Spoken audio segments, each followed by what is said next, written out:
Bonjour à tous, bienvenue à notre méditation quotidienne.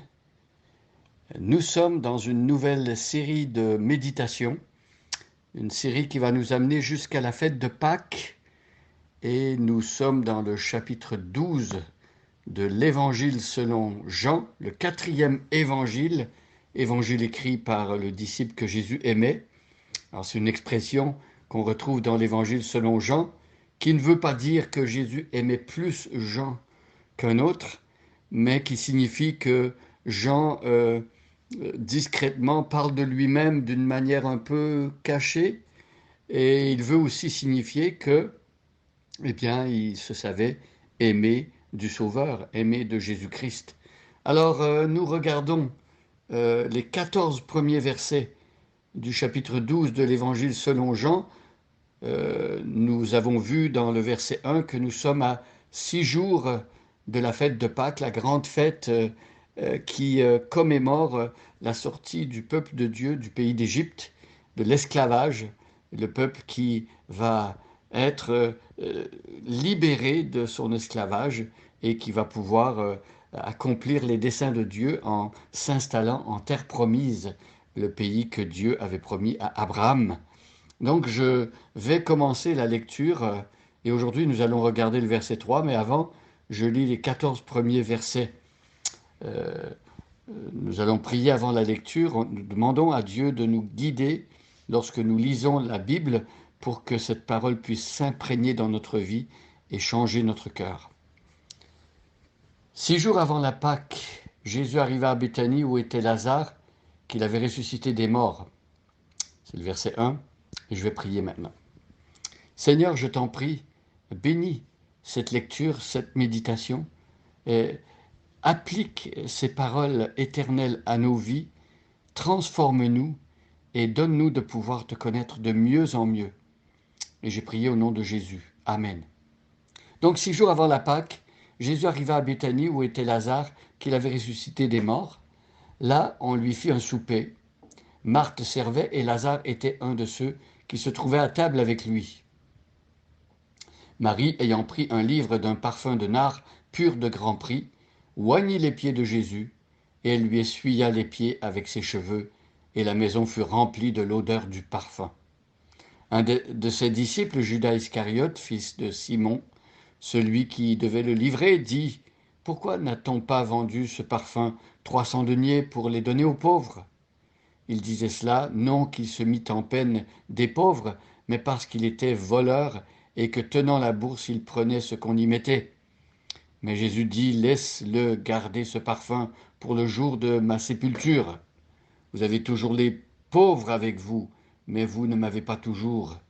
Une grande multitude de Juifs apprirent que Jésus était à Béthanie, et ils y vinrent non pas seulement à cause de lui, mais aussi pour voir Lazare, qu'il avait ressuscité des morts. Les principaux sacrificateurs délibérèrent de faire mourir aussi Lazare, parce que beaucoup de Juifs se retiraient d'eux à cause de lui et croyaient en Jésus. Le lendemain, une foule nombreuse de gens venus à la fête, ayant entendu dire que Jésus se rendait à Jérusalem, prirent des branches de palmier et allèrent au-devant de lui en criant « Hosanna, béni soit celui qui vient au nom du Seigneur, le roi d'Israël !» Jésus trouva un ânon et s'assit dessus, selon ce qui est écrit « Ne crains point, fille de Sion, voici ton roi vient assis sur le petit d'une ânesse. » Alors jusqu'ici, notre lecture. Hier, nous avions vu que Jésus donc va souper, il va manger avec Lazare, Marthe et Marie. Euh, Lazare, Marthe et Marie invitaient Jésus à vivre chez lui, à dormir chez lui lorsqu'il se trouvait dans la région de Béthanie. Et des liens très forts s'étaient tissés entre eux. Et on voit quelle bénédiction il y a à ouvrir sa maison pour exercer l'hospitalité. Imaginez que là, Marie, Marthe et Lazare avaient avec eux le Fils de Dieu, le Sauveur du monde. Quelle bénédiction. Alors aujourd'hui, nous regardons la suite, le verset 3. Il est question de Marie ici. Alors Marie va faire quelque chose d'assez inhabituel. Elle va prendre une livre d'un parfum de nard pur de grand prix. Alors ces parfums étaient très très précieux, coûtaient très très cher. J'ai lu quelque part que même pour un ouvrier, ça pouvait être parfois l'équivalent d'une année de travail. Donc quelque chose de très cher que Marie est prête à sacrifier, qu'elle prend pour oindre les pieds de Jésus. Alors normalement, on faisait l'onction sur une personne, sur les pieds d'une personne pour soulager la personne, mais on prenait de l'huile. Et l'onction d'ailleurs est symbole aussi du Saint-Esprit. Le chrétien est oint du Saint-Esprit. Euh, L'huile servait de guérison, mais ici, il est question d'un parfum de grand prix, un parfum pur. C'est dire à quel point Marie avait un attachement et un amour pour Jésus. Elle prend ce qui est précieux et le prend pour mettre sur les pieds de Jésus. Alors, il y a ici un symbole de l'adoration. Lorsque nous adorons le Seigneur, nous prenons ce que nous avons de plus précieux, notre vie entière, nous la déposons aux pieds de Jésus dans un acte d'adoration pour lui montrer combien nous l'aimons. Et si nous l'aimons, c'est qu'il nous a aimés le premier. L'être humain, dans sa nature adamique, n'aime pas Dieu, il n'aime pas Jésus, il n'aime pas les choses de Dieu. L'être humain est en rébellion contre Dieu. Il faut bien que Dieu transforme la vie pour que nous puissions ensuite adorer le Seigneur. Il faut que notre cœur soit changé. Et ici, nous voyons que le cœur de Marie a été transformé, elle qui s'est assise aux pieds de Jésus pour écouter son instruction. Son cœur a été changé, de sorte qu'au verset 3, nous voyons qu'elle est prise dans un mouvement d'adoration. Elle est prête à donner ce parfum de grand prix. Elle oint les pieds de Jésus, elle lui essuie les pieds avec ses cheveux, et la maison fut remplie de l'odeur du parfum.